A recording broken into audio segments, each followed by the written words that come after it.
نبی علیہ السلام نواسوں کے بارے میں نہیں روئے. آپ صلی اللہ علیہ وسلم کی بیٹیوں پہ مشکل وقت آئے، آپ نے یہ نہیں کہا میری زینب کا کیا بنے گا، میری فاطمہ کا کیا بنے گا. نبی علیہ السلام اگر روئے تو کس کے لیے روئے؟ امتیوں کے لیے روئے. اور آج امتیوں کا یہ حال ہے، اپنے ہاتھوں سے نبی علیہ السلام کی سنتوں کو توڑتے ہیں. آنکھیں نہیں دیکھتی، دماغ نہیں سوچتا کہ میں نے کس آقا صلی اللہ علیہ وسلم کی سنت کو توڑ دیا ہے. آج ہماری بے حسی کا یہ عالم ہو گیا ہے.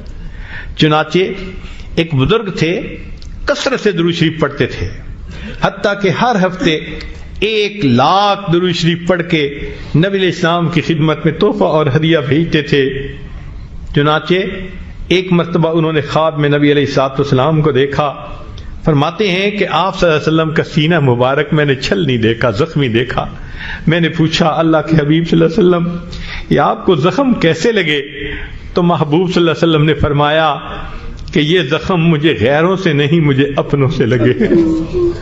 تم تو غیروں کی بات کرتے ہو، ہم نے اپنے بھی آزمائے ہیں. لوگ کانٹوں سے بچ نکلتے ہیں، ہم نے پھولوں سے زخم کھائے ہیں.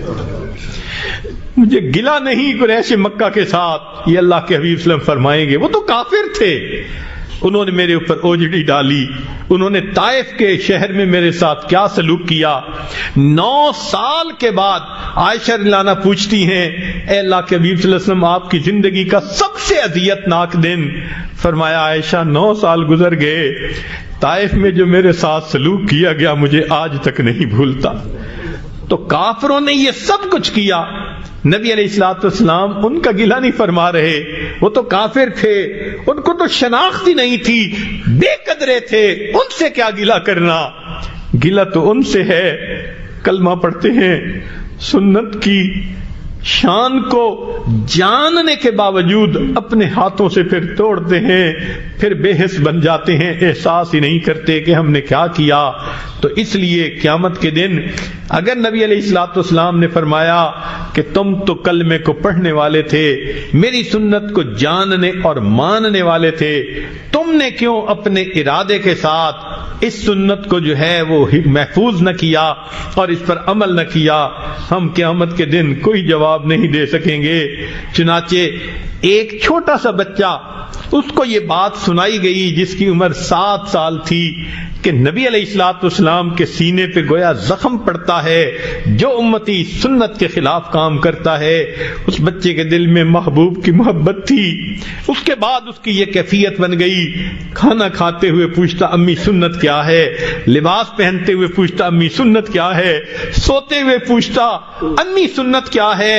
اگر 7 سال کے بچے کو محبوب کے ساتھ ایسی محبت ہے، اللہ نے قیامت کے دن پوچھ لیا او میرے نبی کے وارثو، او علماء، او طلباء، ورثۃ الانبیاء بننے کی تو بڑی تمنا رہی، تمہارے دل میں کیوں سنت کی اتنی محبت نہیں تھی؟ تو ہم قیامت کے دن نبی علیہ الصلوۃ والسلام کے ساتھ کیا جواب دے سکیں گے؟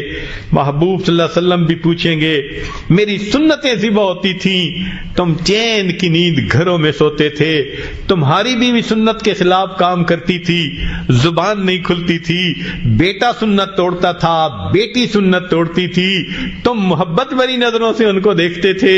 کیا میرے محبوب کی سنتی کی کوئی ویلیو تمہاری نظر میں نہیں تھی؟ کیوں آ گئے ہو آج اس محبوب کی شفاعت لینے کے لیے اور ان سے شفاعت طلب کرنے کے لیے؟ اگر قیامت کے دن ہم سے یہ پوچھ لیا ہمارا کیا بنے گا؟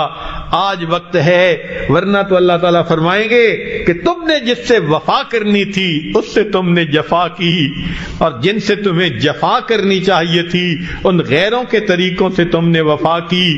کوئی تو ہوتا آج کے زمانے میں جو سنت کے ٹوٹنے پہ وہی کہتا جو حذیفہ رضی اللہ عنہ نے کہا تھا اترک سنت حبیبی لہؤلاء الحمقاء.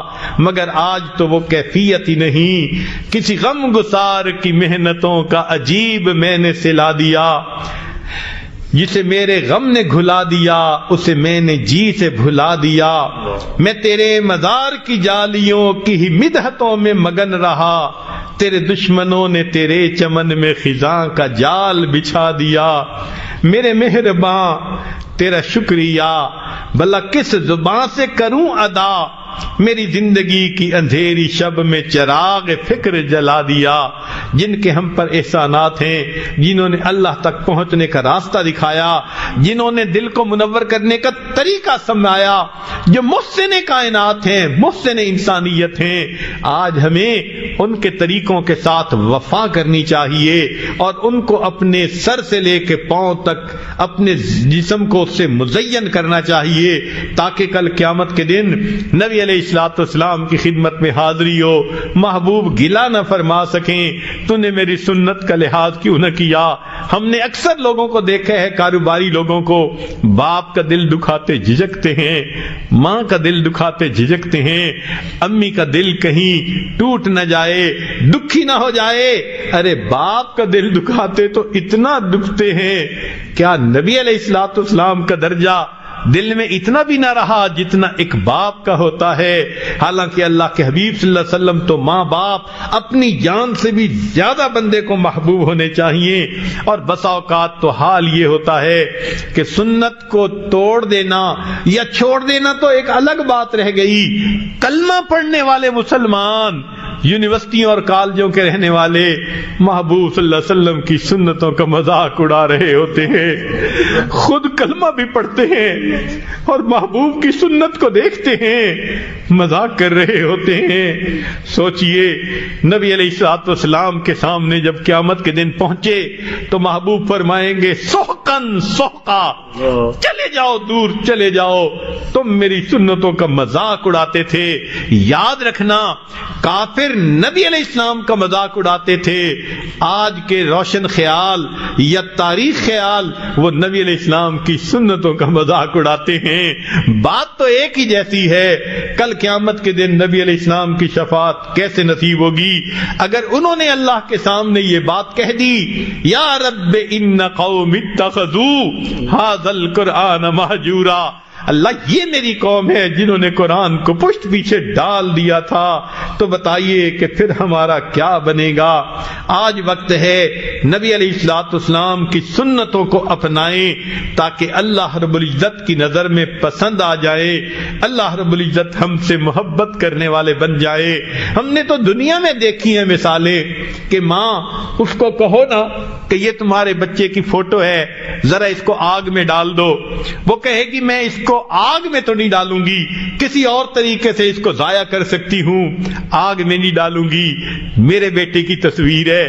اگر ماں محبت کی وجہ سے بیٹے کی تصویر کو آگ میں ڈالنا پسند نہیں کرتی تو کیا سمجھتے ہیں قیامت کے دن جو نبی علیہ السلام کی شکل و شباہت لے کر اللہ کے سامنے پیش ہوگا، کیا اللہ تعالیٰ اپنے محبوب صلی اللہ علیہ وسلم کی تصویر کو جہنم میں بھیج دیں گے، جہنم کی آگ میں جلا دیں گے؟ ایسا کبھی نہیں ہوگا. اس وقت پتہ چلے گا کہ سنت کے ظاہر پر بھی عمل کرنے کا درجہ کیا تھا. ہم اتنا تو کہہ سکیں گے تیرے محبوب کی یا رب شباہت لے کے آیا ہوں، حقیقت اس کو تو کر دے، میں صورت لے کے آیا ہوں. ہم اتنا تو کریں کہ نبی علیہ الصلوۃ والسلام سنت کو اپنے دل کے اندر اہمیت دینی شروع کر دیں. نبی علیہ الصلوۃ والسلام نے تکالیف اٹھائیں امت کی خاطر. یاد رکھیں کوئی ماں اپنے اولاد کی خاطر 23 سال نہیں روتی، کوئی باپ بچے کی خاطر 23 سال نہیں روتا. نبی علیہ الصلوۃ والسلام امت کی خاطر 23 سال تک روتے رہے. اور حتیٰ کہ معاملہ یہاں تک پہنچا کہ جب ملک الموت آئے اور عرض کیا اے اللہ کے حبیب صلی اللہ علیہ وسلم اللہ نے آپ کو یاد فرمایا ہے، تو نبی علیہ السلام نے فرمایا ملک الموت پوچھ کے بتاؤ میرے بعد میری امت کا کیا ہوگا. اللہ رب العزت نے پیغام بھیجا میرے محبوب کو تسلی دے دو، تمہارے بعد تمہاری امت کو ہم لاوارث نہیں چھوڑیں گے. محبوب کو جب تسلی دی گئی فرمایا اب میں اللہ سے ملنے کے لیے تیار ہوں. محبوب کو تو امت سے اتنی محبت ہو اور ہمارا حال یہ ہو کہ نبی علیہ الصلوۃ والسلام کی سنت کو کچھ سمجھیں ہی نہ، صبح و شام اس کو توڑتے پھریں اور احساس بھی نہ ہو کہ ہم نے کیا کیا. آج اس بات کا عہد کر لیجئے کہ ہم نبی علیہ السلام السلام کی سنتوں کو اپنائیں گے، پوری زندگی سنت کے مطابق ڈھالیں گے، حتیٰ کہ جب ہماری موت کا وقت آئے اور ملک الموت ہمارے پاس آئے، جس عضو کو ٹٹولے سنت نبوی سے مزین نظر آئے، اگر دل کو ٹٹولے عشق نبوی سے بھرا نظر آئے، دماغ کو ٹٹولے تو علم نبوی سے لبریز نظر آئے، ایسی کیفیت میں ہم اللہ رب العزت کے حضور قیامت کے دن پیش ہوں گے۔ اللہ تعالی ہماری اس حاضری کو اور سنت کی اتباع کو اللہ تعالی قبول فرما لے اور ہمیں بھی اپنے محبوب بندوں میں شامل فرما لے۔ وآخر دعوانا ان